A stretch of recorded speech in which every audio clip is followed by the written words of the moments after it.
From the Institute for Research on Public Policy, this is Demystifying Community Housing, a special series from the Policy Options podcast in collaboration with Community Housing Canada. I'm your host, Ricardo Montrose. Demystifying Community Housing is recorded on the territories of the Musqueam, Squamish, Tsleil-Waututh people and the Kanien'kehá:ka Nation. We also had the honor of speaking with guests located on the territory of the Algonquin Anishinaabe people, the territory of the Lady Tenay, part of the Carrier First Nation, and the territory of the Huron-Wendat, the Seneca, and the Mississaugas of the Credit. In this episode, our co-hosts Hanan Ali and Natasha Mhuriro engaged in conversation with Rebecca Schiff, the Dean of the Faculty of Human Health Science at the University of Northern British Columbia, Ray Sullivan, the Executive Director at the Canadian Housing and Renewal Association, and David Hulchanski, a professor in the Faculty of Social Work, Graduate Program in Planning, and the Department of Geography at the University of Toronto. Together, they discuss what community housing means, who it serves or should serve, and how to pave the path forward in order to better inform our understanding of Canada's community housing sector. And I'll leave you with Hanan and Natasha. Hello, listeners, and welcome to the Demystifying Community Housing podcast series. I'm one of your co-hosts, Natasha. And I'm your other co-host, Hanan, and we'll be taking you through episode 1 on what is community housing. Yeah, I'm really looking forward to our discussion today, Hanan, on community housing, which is such an important topic, and also the fact that this is our very first time co-hosting. I'm also looking forward to seeing where this conversation goes. As you know, for the last few months, there's been a lot of prep work happening in the background, so it's nice to see it all culminate in this discussion today, and I'm really excited to be here co-hosting with you.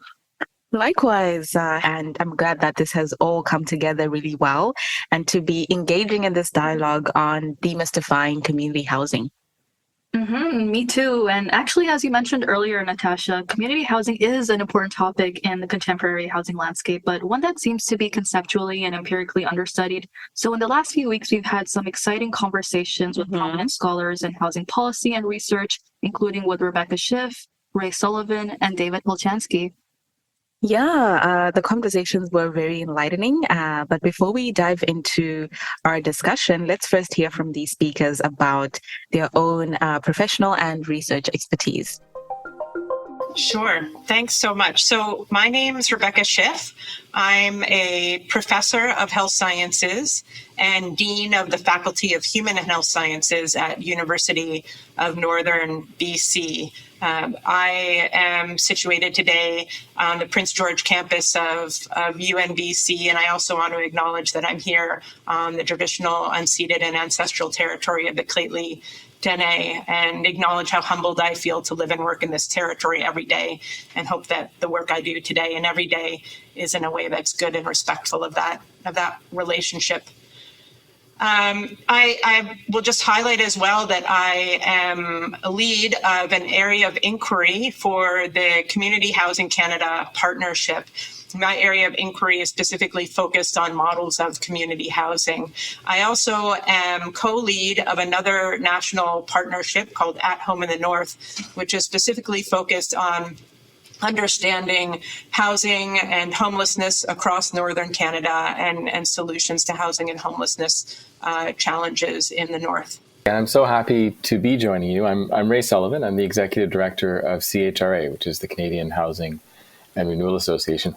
And I am joining on Algonquin and Anishinaabe territory. And I'm glad that you began with that acknowledgement, because housing is a core element of reconciliation. And when we're talking about affordable housing, we have to recognize that our Indigenous neighbours are disproportionately represented among people in core housing need, people who are living rough on the streets, and people without homes. And we owe Indigenous peoples not just a treaty right of housing, but we owe them justice, and we owe them housing justice at the same time. And that's a priority for CHRA as well. Yes, thank you for inviting me. I'm John David Hulchanski, generally known as David Hulchanski, professor at the University of Toronto. professor of housing and community development in the Faculty of Social Work. Even though I'm an urban planner with a master's and PhD in urban planning, I've always studied and paid attention to low-income neighborhoods, housing for low-income people, social policy, social injustice issues around urban affairs and all that. I started off as an assistant professor at UBC in 1983 in the School of Community Regional Planning, and in 1991, came back to the University of Toronto as a professor, where I have been since, and I'm now 50% retired and soon will be retired. This is my 40th year since UBC, 1983. So, and during this whole period, I've had this focus on housing policy, broadly defined, comparative housing policy, social housing policy, the history of Canadian housing in general, and then national comparisons, mainly similar nations to Canada, which would be Western Europe and Northern Europe, and the Anglo-American countries, Australia, United States, and so on. It's really exciting to engage with people at the forefront of housing policy and practice to hear what they have to say on what is community housing. In other words, what do we mean when we refer to the term community housing? Absolutely. It's these conversations that help demystify community housing for our listeners and also provide valuable insights. And it's not every day we get to pick the brains of professionals and academics making waves in the community housing spaces. It's like getting a backstage pass to the thought leadership that's shaping the field. Exactly. And I think what's also great is that we're not just exploring abstract concepts. We're also delving into the personal connections that each of us has with community housing. Before we bring in our conversations with these experts, though, why don't we share a bit about what community housing means to each of us personally? Sure. So personally for me, before coming into this work, when I saw the term community housing, two things came to mind for me. Firstly, people living together in a community, and secondly, housing cooperatives.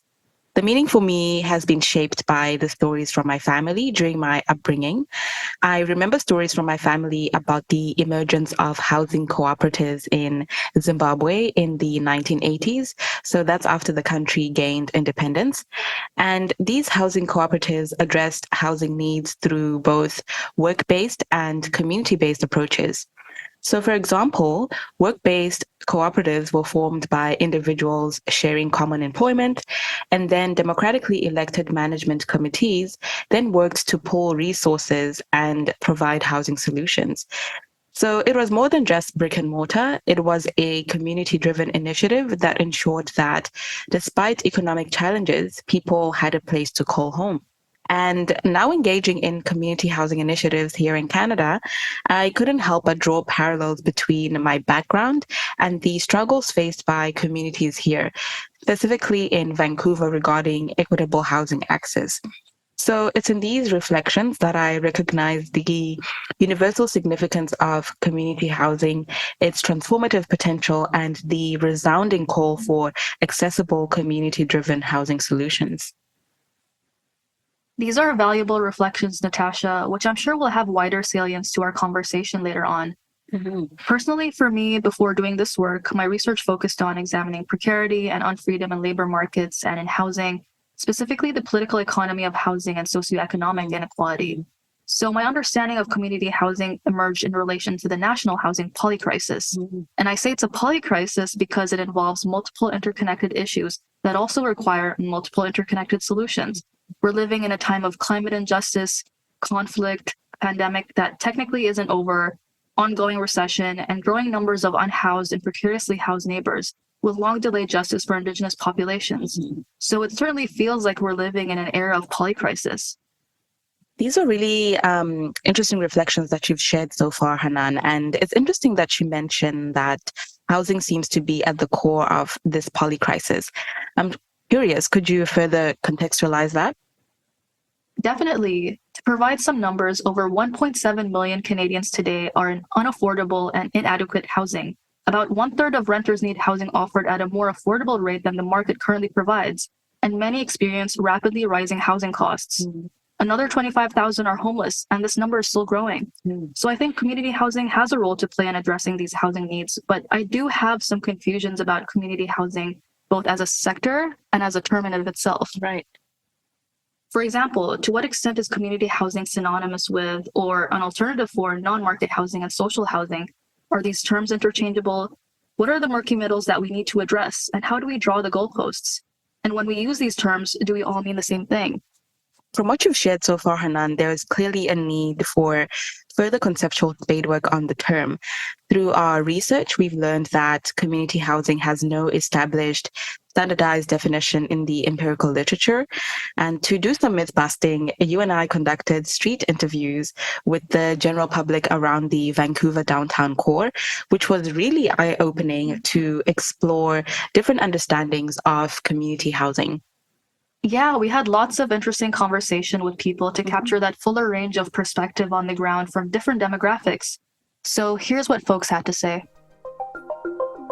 Community housing is not a term I've heard a lot. Maybe it's newer than social housing. Social housing had sort of negative connotations for people. They thought of, problematic residents and rundown buildings and, all kinds of issues. Maybe community housing is a better way to express it. I guess community housing can mean lots of different things, really. I mean, community housing can just mean like people living together within the community, but it can mean, a house where multiple people live together, not from the same family necessarily. It can mean like community housing for mental health support, so people are living together that they can still live within the community. I mean, I think would be the overall goal of community housing, is that people who maybe need extra supports are still able to live and to go out and to participate and be actively a part of society. Community housing is actually a bit of like an unclear term to me. I wasn't sure if it meant social housing or if it's like broader than that, or what communities it serves. So it's actually an area I probably need to learn a bit more about. I really don't know much about community housing. I think the little that I know, it seems like it's something that is targeted at low-income individuals. So, Natasha, these were some interesting perspectives from the public on what community housing means to them. It seems that there's a lack of definitional clarity associated with the term and the need to come to a shared understanding.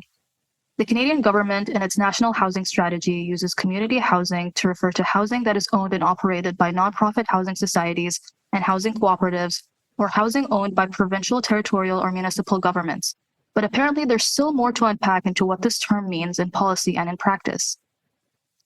It's important to note that community housing often defies simple classification, such as market or non-market, social or affordable, subsidized versus non-subsidized housing. As Rebecca explains, it's a complex landscape with various forms that challenge these traditional definitions. There are a lot of types of what we might consider community housing that fall outside of this dichotomy. So co-housing is a great example that doesn't necessarily fit into the model of providing housing through a nonprofit entity or by a government entity, but that is also sort of a form of social housing, or forms of housing, particularly in terms of Indigenous governments and in many Indigenous nations, where housing is provided in a way that's not really market housing, but it's also not non-market housing. And so it doesn't fit into our traditional definitions of community housing. One of the first projects I worked on with my team for Community Housing Canada was related to this exact question. So how do we define all of the different types of community housing across Canada? Through that work, we developed the typology of community housing in Canada.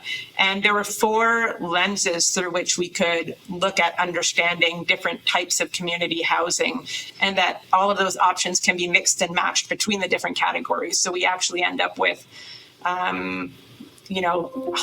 possibly hundreds of different types of community housing types across the country, or models of community housing across the country.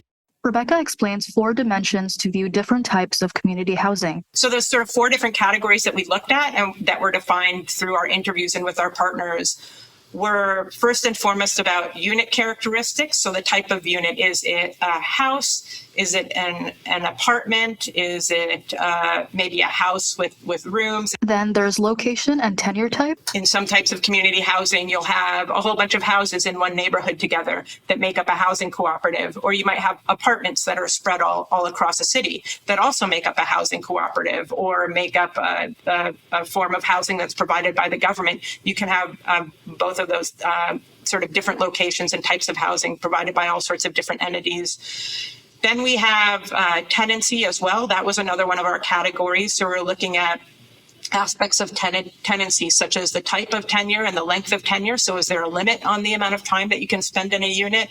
And is there are there other characters that are associated with your tenancy? So do you need to belong to a specific group or identify with a specific group, or have you come from a particular situation, such as experiencing homelessness, to access that housing, and also whether there's a rent subsidy associated with your housing. Community housing also varies in terms of their governance and finance models. The third category is around the governance and finance model, and I think that's how we tend to sort of describe most models of community housing, is based on that governance or finance model. So even going back earlier in our conversation, we were referring to whether it's a government-owned housing the housing is owned by the government, or whether it's a nonprofit that owns that housing, whether it's a nonprofit that's managing government assets. So we even have two different types of nonprofits. We have nonprofits that manage their own assets, and nonprofits that manage government assets, nonprofits that manage both government assets and their own assets.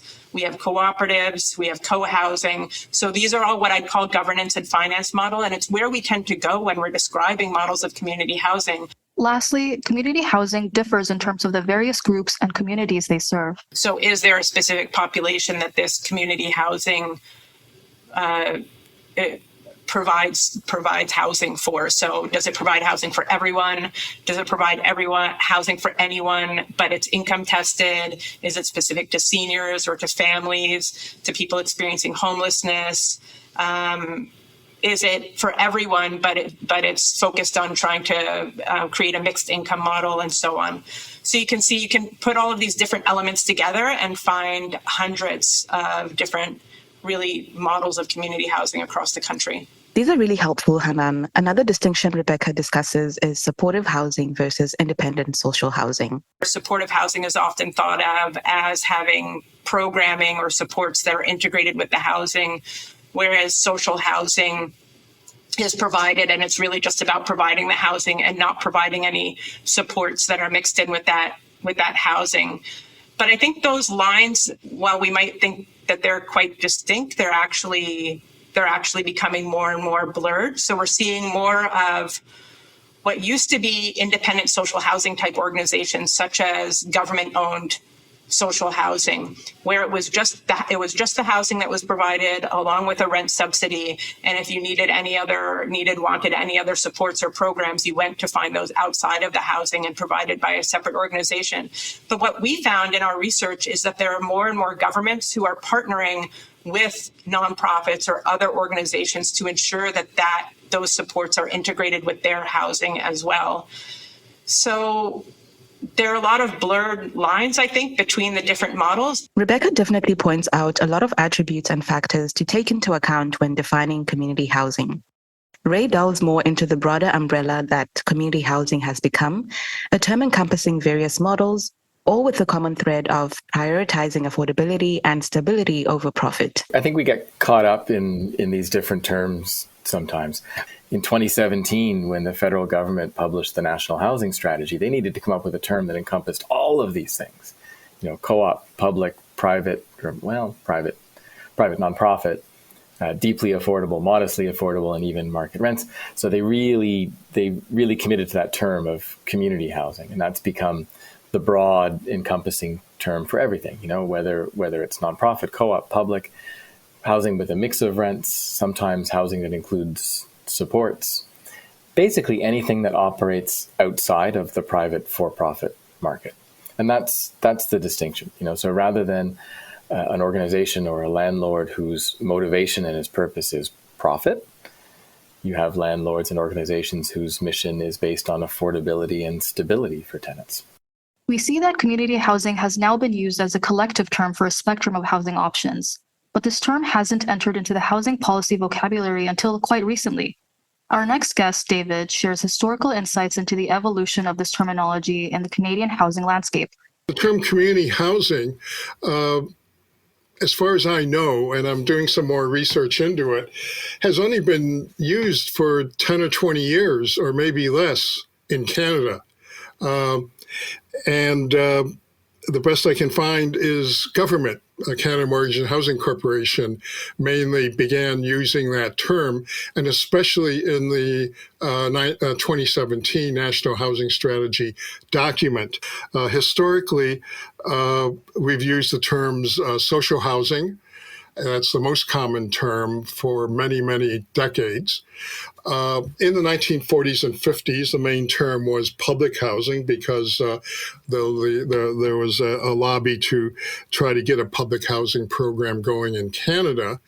We were one of the last Western nations to have a public housing supply program. That was 1949 amendments to the National Housing Act. And at the time, the only thought was, okay, there's private housing, then there'll be public housing. But by the late 60s, election of Pierre Trudeau, there was a task force on housing and urban development in 1969, chaired by Paul Hellyer, and he looked at urban renewal, which was bulldozing a lot of poor neighborhoods, and looked at the building of big public housing estates, he and others found that problematic, and the recommendation was we should be doing nonprofit and co-op housing, meaning civil society-based housing, right? You can have private housing, market housing, or government housing, or civil society organizations, organizations that are not government and are not profit-oriented, can do housing. And they can do it in two ways, either as nonprofit housing corporations or as non-equity housing cooperatives. In Canada, most of our housing co-ops are non-equity co-ops. And what that means is that people who move into the co-op do not invest in it, and they do not individually own their unit or personally own a share of the value of the co-op. No, they move in on a non-investment, right? A non-equity, equity meaning money really, a non-money investment terms, much like a renter would move into a rental building. However, what happens in a non-equity housing co-op is that the people in the co-op elect the board of directors for the co-op corporation. There's no outside board of directors. So while they live there, they legally co-own the co-op. And so technically they pay what's called a housing charge based on the size of the apartment unit they have. And then when they move out, and they cannot designate their unit to a friend or even family. There's a membership committee and a waiting list in a non-equity co-op. So it's sort of a long-winded answer to say that we have, after World War II until relatively recently, generally first talked about non-market housing as being public housing, and then we more generally use the term social housing as we continue to do today. So then community housing is just a similar term, but I'm not sure all people who use the term or hear the term have the same thing in mind. That's the problem. In light of what we've heard so far from Rebecca, Ray, and David, there's all these different ways to conceptualize community housing for which the lines seem to be quite blurred. But despite these confusing uses of community housing, our guests all shed light on some common characteristics of community housing. It is a spectrum of housing models, including social, nonprofit, and non-equity co-op housing that are more social value than profit-driven. Community housing can be owned and managed by the government, a nonprofit society, or a cooperative. Not all community housing is subsidized because some nonprofit housing projects may have a mix of non-market and below-market rent units. Due to the lack of clarity and understanding, there are prevalent misconceptions and stereotypes that exist around community housing that require some myth busting. My favorite misconception, and I say favorite because it drives me nuts, is when people say that they can spot which buildings are community housing buildings because community housing buildings look like community housing buildings. And of course, there's like a ridiculous bias in that because the ones that you don't recognize are ones that you're not labeling as community housing. And that's ridiculous, right? So, in the 1960s, the way that we built social housing at that time tended to be architecturally distinct, tended to be set off from the neighborhood that it was in, and it was pretty recognizable. So think of the original version of Regent Park in downtown Toronto, for example. We haven't really been doing that kind of thing in the past 40 years, and the architects, the builders, the consultants that we use as a community housing sector are the same folks that are used in the private sector. And when you walk down the street, you just don't assume those buildings are community housing, but they are.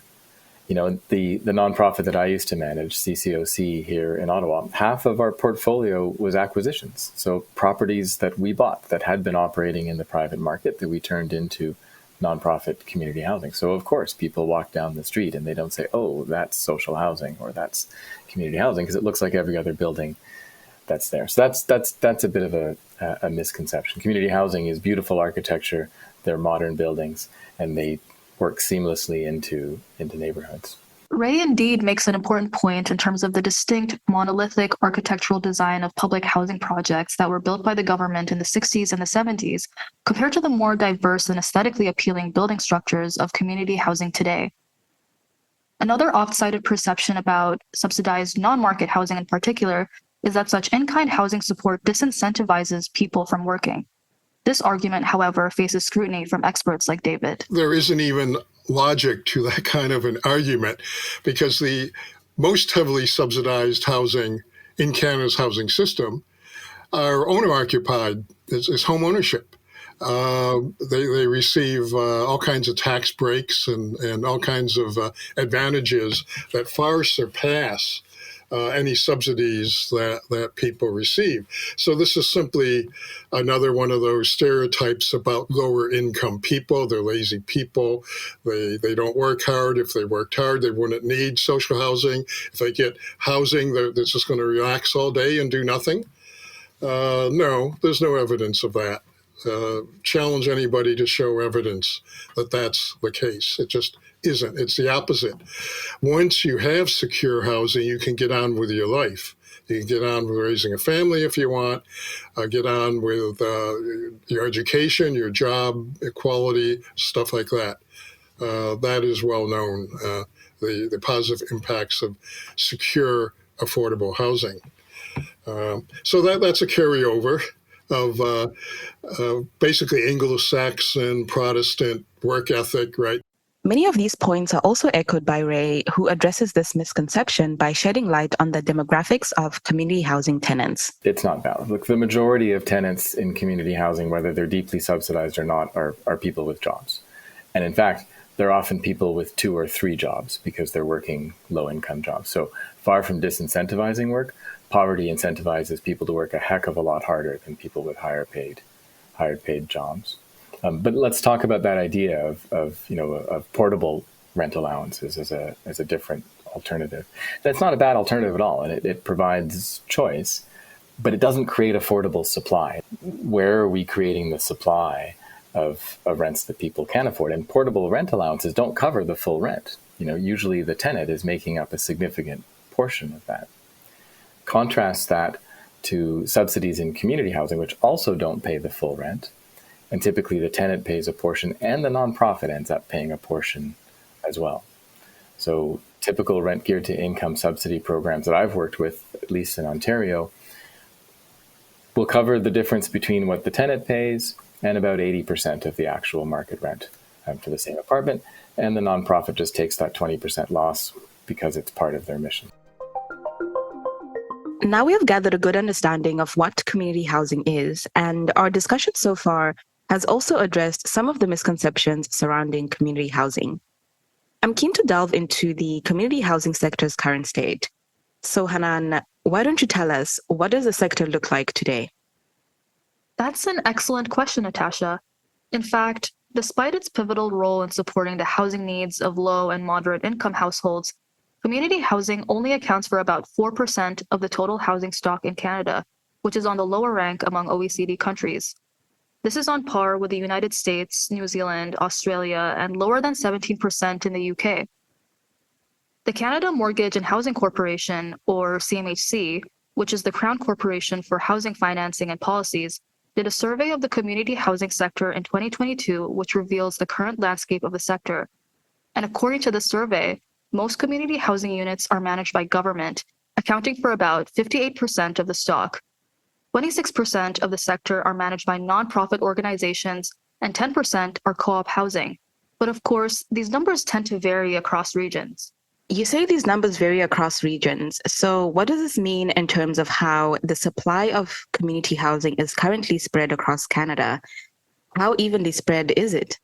Yeah, on that point, Ontario has the highest number so far of social housing units at 305,145 units, followed by British Columbia and Quebec, whereas the Yukon Territories has the lowest number at 1,126 units.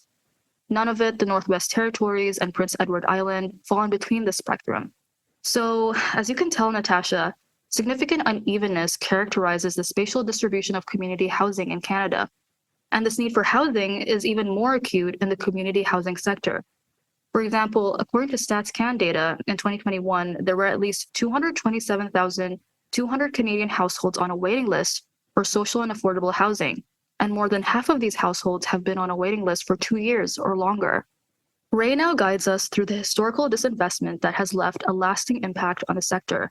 So picture this: a significant drop in government investments in nonprofit and co-op housing since the 1990s.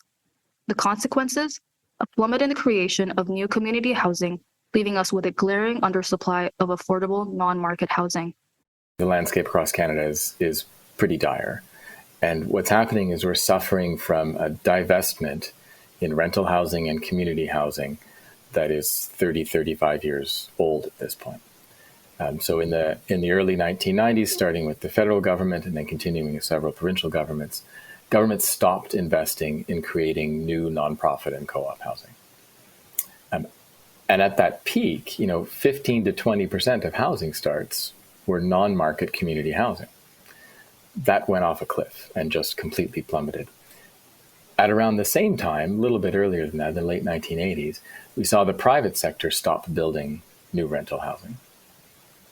And that really only picked up again, about 6 or 7 years ago.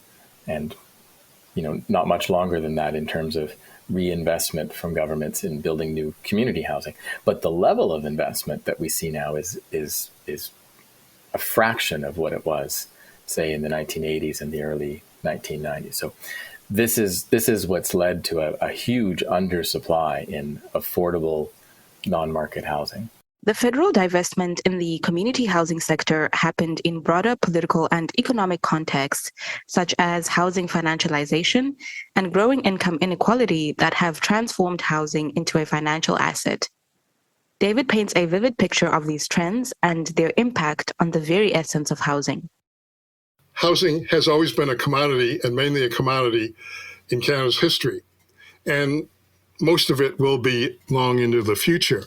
But it matters the type of commodity, okay? But this financialization term refers to how a variety of things, including housing, are turned into financial assets to be traded locally and globally.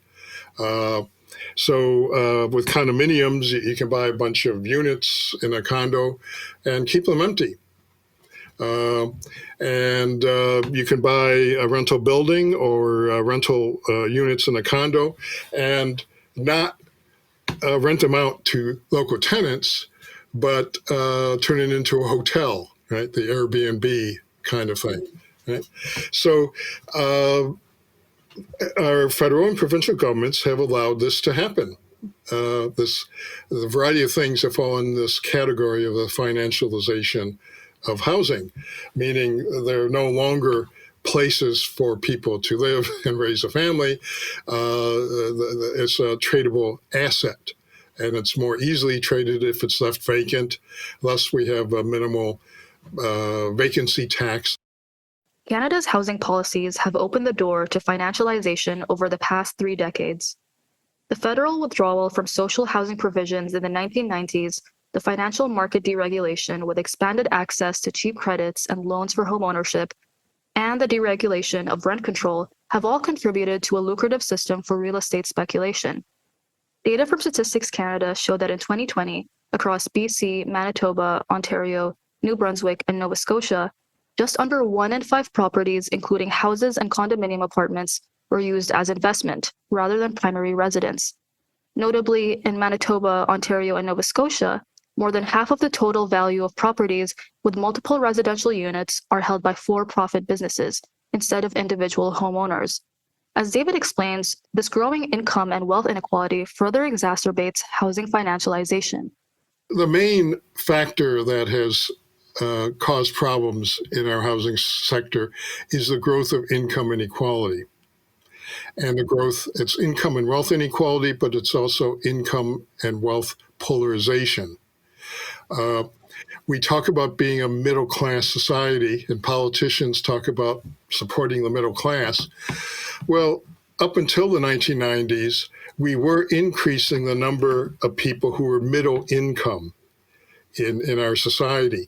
So we were less polarized. That is, more and more people were in the middle. There's always going to be some at the top, and there's sadly always going to be some near the bottom, but we were growing a bigger middle. So we were becoming less polarized.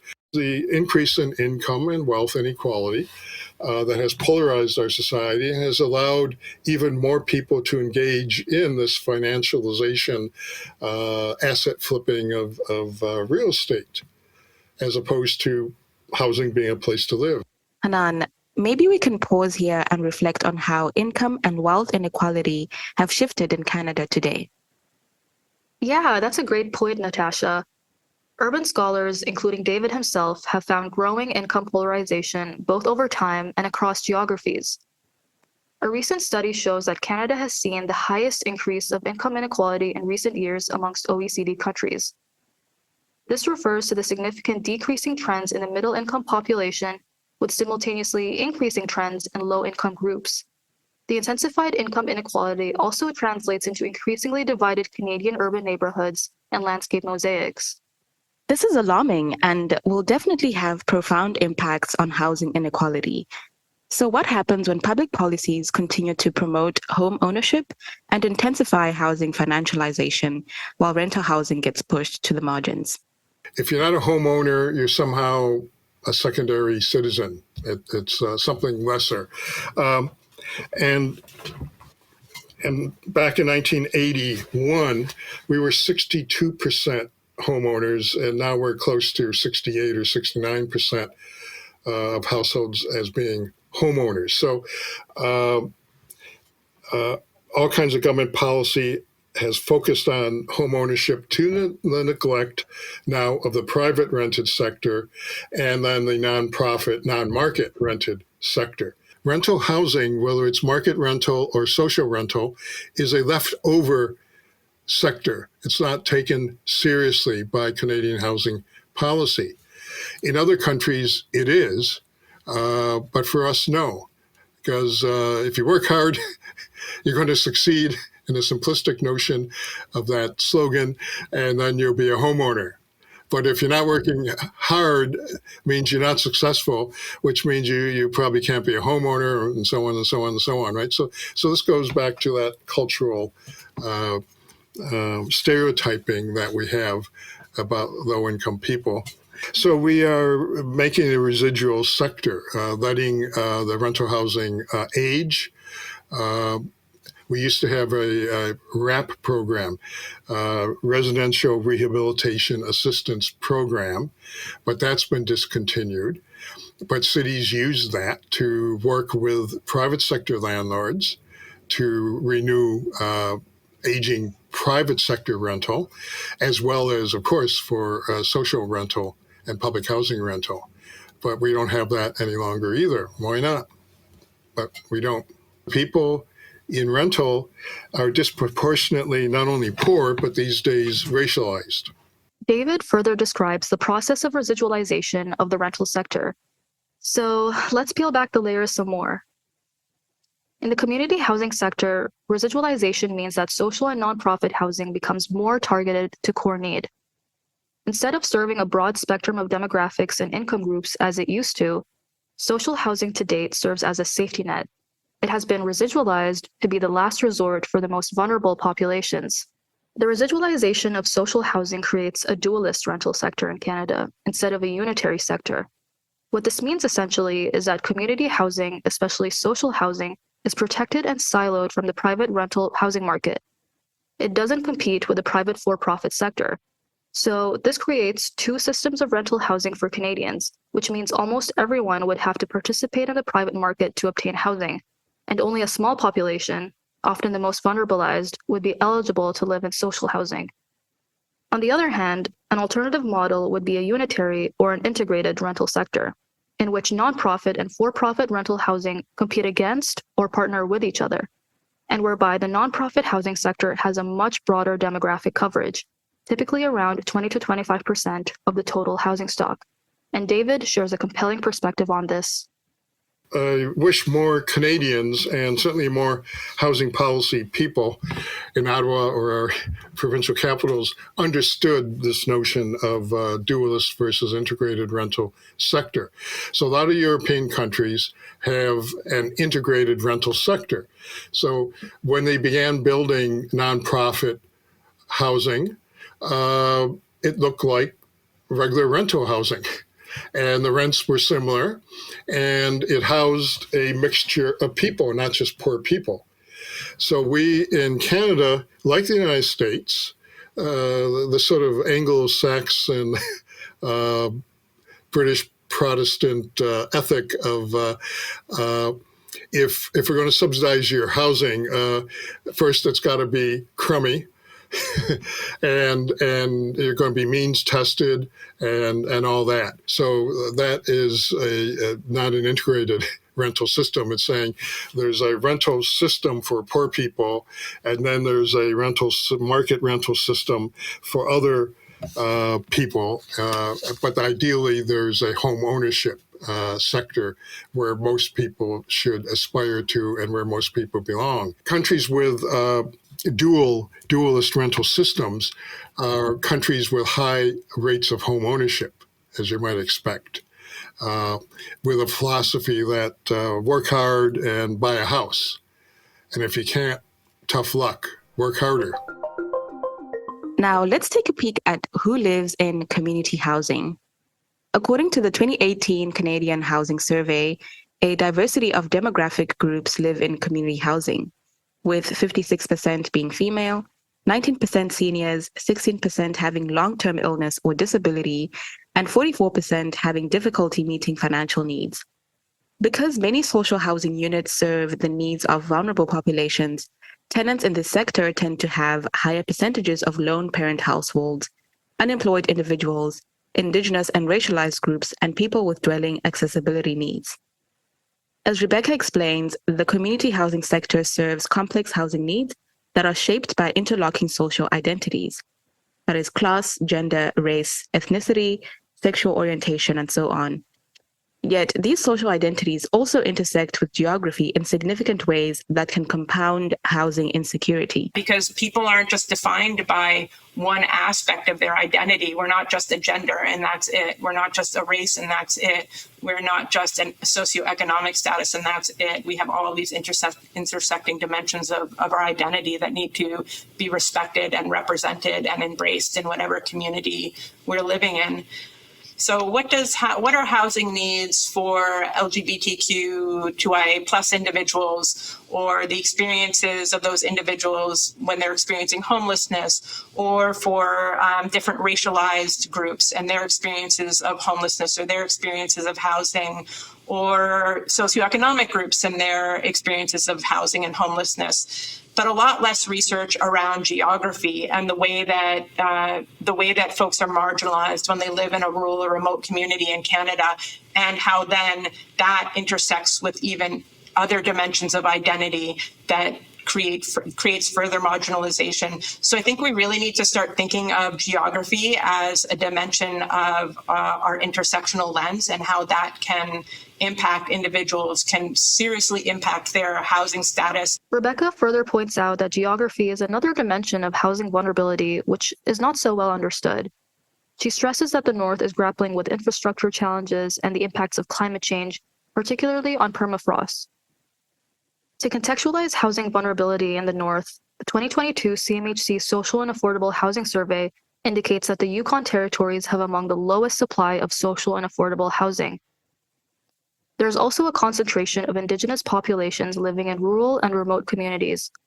Statistics Canada data show that 60% of Indigenous people live in rural areas, including around 46% who live in rural remote regions and around 15% in rural regions close to cities. Rebecca underlines the significance of Indigenous self-determination as a crucial answer to the challenges faced in Northern housing contexts. There is such a high level of core housing need in Northern Canada, much greater than we see in other places.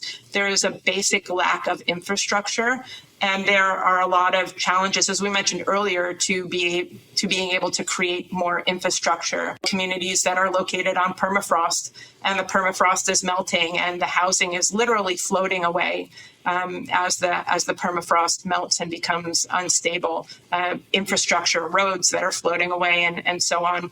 So it's very complicated. There's a high level of core housing need, and a need for significant investment in infrastructure, and also supports to communities that are really feeling the impacts of climate change, to be able to address the housing challenges that are associated with that. Communities are limited in their capacity to respond. Sometimes I hear the word innovation, and I get a little bit upset, because it seems to be a word of privilege to Southern people who live in the South, people who live in big cities, because a lot of small places, they don't have the capacity or money or time to do innovation. And so we really need more support for communities to be able to spend that time doing the innovation. And the innovation has to come from within. One of our main answers was related to Indigenous self-determination, that there needs to be greater focus on self-determination for Indigenous nations, for Indigenous governments, Indigenous organizations, in terms of their funding. As Rebecca explains, remote and northern communities are disproportionately impacted by the housing crisis. The lack of investment in housing, however, seems to be a systemic challenge facing the sector in general.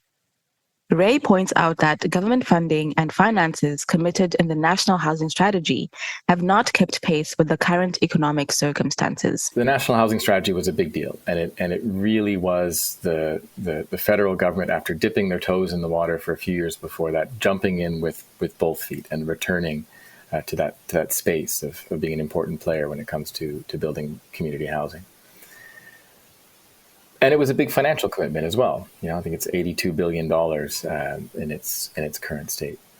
But it's flawed, and the biggest flaw is it has not kept pace with the state of the economy, with where interest rates are now, with where construction prices are right now.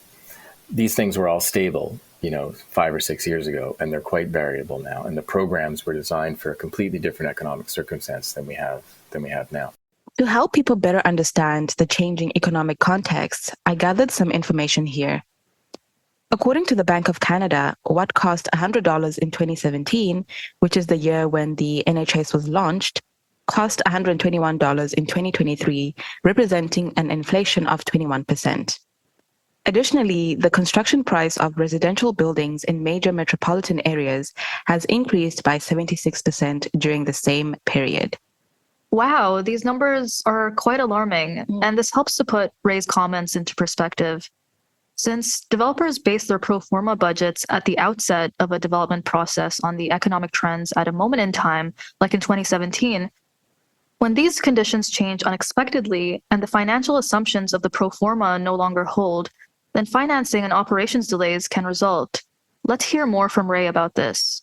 What we need as a community housing sector is stability and predictability over those kinds of timelines. Here's a program. It's going to launch tomorrow, and you've got 18 months to build the housing, and we're not going to tell you if that program exists next year or not. And then next year comes around and it exists, but we're not taking new applications. We're going to go to the second tier of applications from the first round. And now there's a third round and building is underway, and nobody knows whether there's going to be a fourth round. So how do you build under those kinds of circumstances? You know, look at the National Housing Co-Investment Fund. A lot of our members are telling me that that's not useful to them anymore. One, because the amount of grants attached to those low interest loans has actually shrunk at the same time that the cost of those loans has gone up.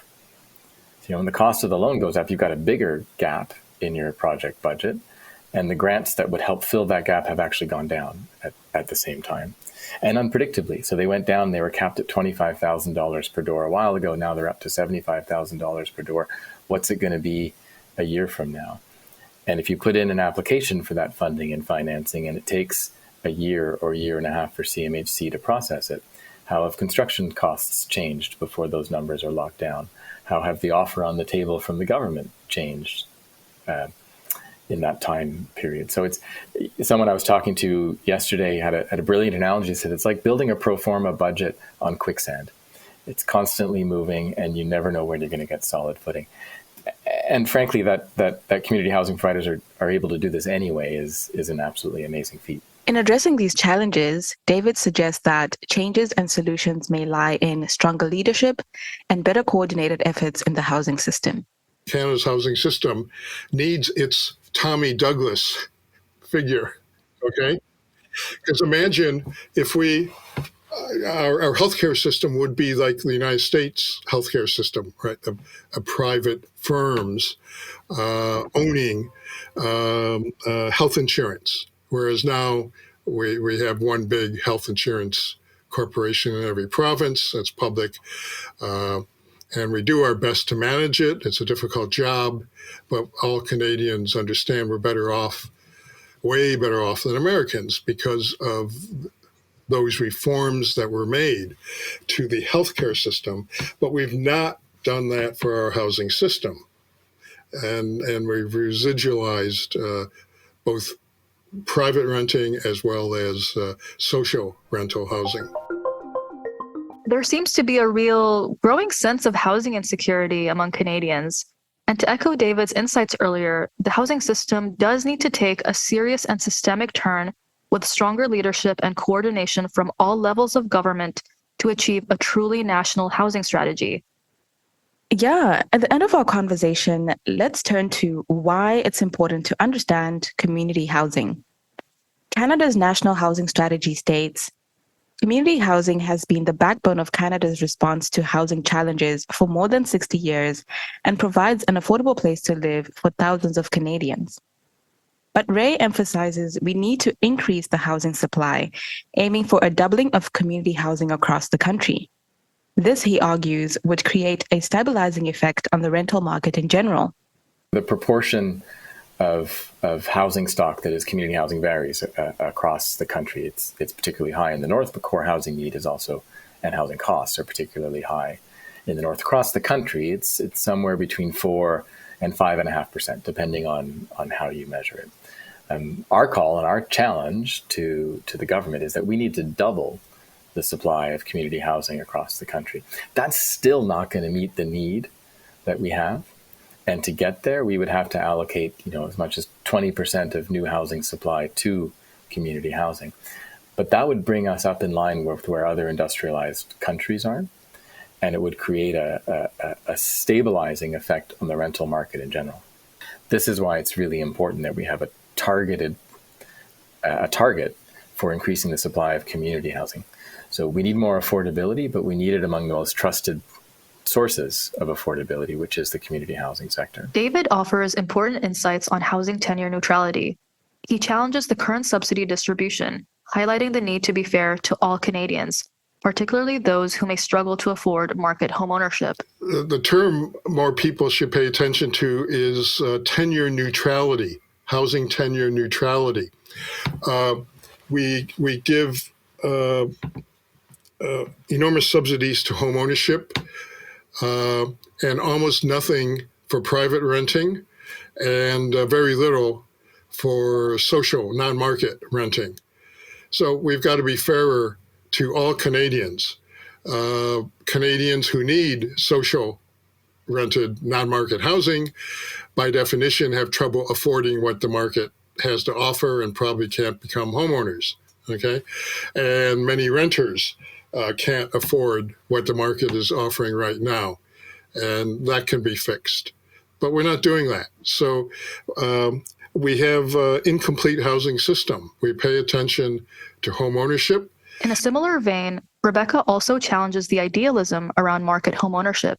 She calls for a recentering of community housing as the ideal, recognizing that it aligns with many worldviews, especially Indigenous perspectives. We need to challenge this idealism around home ownership and market home ownership and look at community housing as not only recentering that as the ideal, but that it already is the ideal. Canada Mortgage and Housing Corporation has a housing continuum. And the way that's set is that it has homelessness on one end and market home ownership on the other end. And it's sort of, if not explicitly, very, very implicitly suggests that the idea is that market home ownership is the goal and that homelessness is the worst possible form of housing or non-housing, or it's the worst end of that spectrum.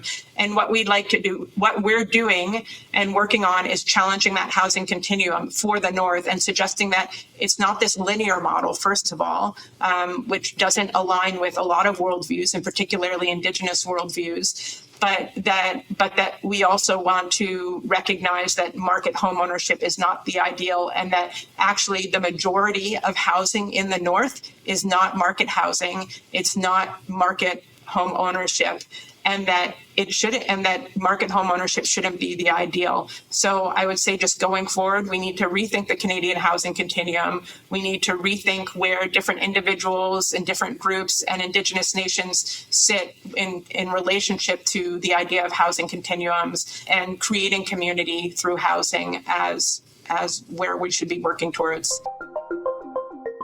Building on Rebecca's remarks, we'd like to end this episode with the recognition of housing as home. Overall, housing is much more than a roof over one's head, and bricks and mortar does not guarantee the making of a home. Housing as home is the physical and social space where we cultivate individual, family, and community wellness. Currently, the crisis framing of housing in Canada, and especially in northern contexts, has legitimized and been legitimated by an emphasis on metrics, including number of units built, affordability, size of living space, state of repair, as well as the domination of a housing continuum approach to conceptualizing homeownership as the end goal of housing. These approaches overprivilege European Canadian settler ideals around homeownership within the context of the market, and are therefore detached from place-based, community-led understandings of housing need. So the current market builds houses, not homes. Community wellness, alongside tenure security, self-actualization, healing, economic growth and development, reciprocal relations to the land, are what should lie at the core of housing provision. Community housing needs to be reconceptualized such that it reflects a recognition of housing as home in all of its capacities to support community wellness. And this is a question we will continue to explore throughout the podcast series. At the end, we leave you with the words of Michael Okoa, an Indigenous youth justice worker who shares his story of being home, yet without housing, in the film Where Are All My Relations, directed by Joseph Kafka. When I was walking around in my own community here in Vernon, I always gravitated toward a place called Polson Park. I felt safe there. I always ended up there, whether I was too drunk or whatever, I would always end up there. And I slept a few times in a particular place over by the Rose Garden down. I don't know if anybody knows Polson Park, but there's a Rose Garden there. And where I'd slept a few times was about 50 feet from there. And I was talking to one of my elders after I had healed up and told him about where I'd stayed, what I did. And he said, you know what, hold on. And he told me that, the reason why that you were attracted to Polson Park is that my great-great-great-grandmother was born around where the Rose Garden would be. And Polson Park is actually our traditional summer campground. And to me, it was like my ancestors were calling me there to keep me safe, and that's where I had my vision that started me on my path. So that's kind of home, where all our traditions are, where all our ancestors are. And the term homeless? No, I wasn't homeless. I was home. I just didn't have a roof over my head and a place that I could call home, my house, my apartment, whatever. I was in my homeland. Thank you for tuning into Demystifying Community Housing, a special series from the Policy Options podcast. The production of this podcast series is led by Yushu Drew and Meg Olden at Simon Fraser University as part of the Community Housing Canada project and the Housing Inequality in Canada project, in collaboration with the IRPP. As we move through this work on exploring policy solutions for access to community housing across diverse geographies, it's important to recognize the ancestral territories we're currently on. We're grateful for the opportunity to work on these lands. To our listeners, we encourage you to visit native-land.ca to identify the Indigenous territories you're on and acknowledge the land's Indigenous heritage. For additional resources and information recommended and referenced by our guest speakers, be sure to check our show notes and the description. This episode has been a dedicated collaboration with production assistance by Ricardo Montrose and Luc Moulinson and audio by Jackie Garnett. If you like what you heard and would like to know more about the Institute for Research on Public Policy, head over to irpp.org. We'll be back soon with more episodes. This was Ricardo Montrose. Thank you for listening.